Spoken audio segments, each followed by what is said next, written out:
All right, we're on to the second team in the AFC South, and it's going to be the Indianapolis Colts. Now, this one, unlike the Texans, I feel like the Texans were like, whoa, there's a lot of possible options. It was hard to pick exactly. This one's more of a like process of elimination. There's just not many options, so we got to go with one that I would say.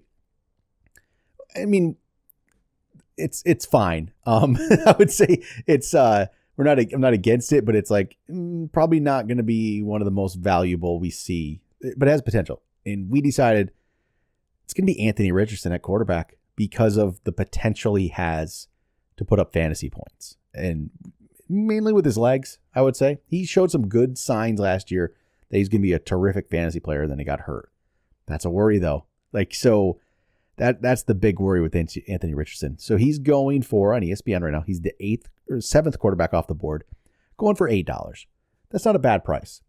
But with Richardson, you definitely got to go pair him with somebody else then. Like you got to go get, that's where you go get the Aaron Rodgers or Herbert or somebody that's going for cheaper.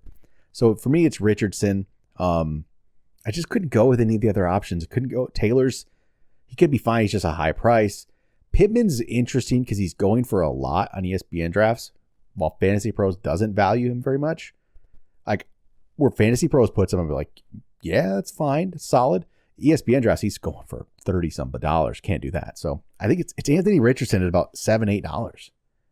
Yeah, I mean, it is. And here's the funny thing about it. And we said that Pittman is just outpriced at the moment. I'm not sure. I get why for the most part, but we haven't He's a good solid player. But. We don't know what Richardson will be fully as a passer. He did have some flashes, don't get me wrong. Yeah. He was able to run, he was able to pass, but he gets hurt. And then if you take him out of the game, all of a sudden, you have Flacco.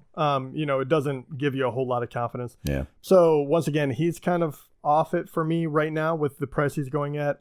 Jonathan Taylor's great, but like you said, you're gonna have to pay for him. It's not a value at all.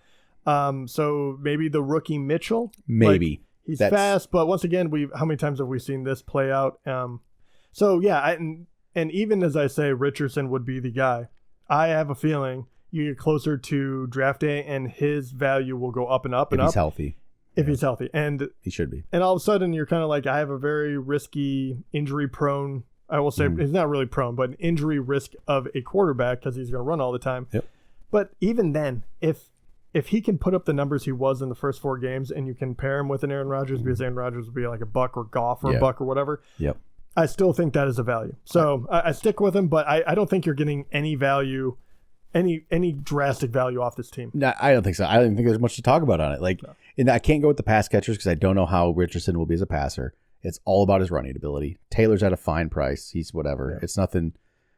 It's not undervalued. It's not overvalued. It's what it is. And Josh Downs, it was the third guy, the guy in the slot. I really like his talent level. I just don't think he's going to be a high production guy. Yeah. Yeah. And just tight end wise, or who's their tight end? Woods or Granson? Yeah, Woods, yeah. Mo Alley Cox. They have a bunch of guys who no one you're going to go for. Won't matter.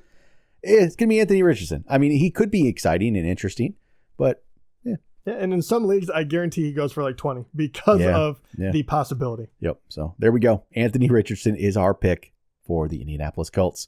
Talk to you next time.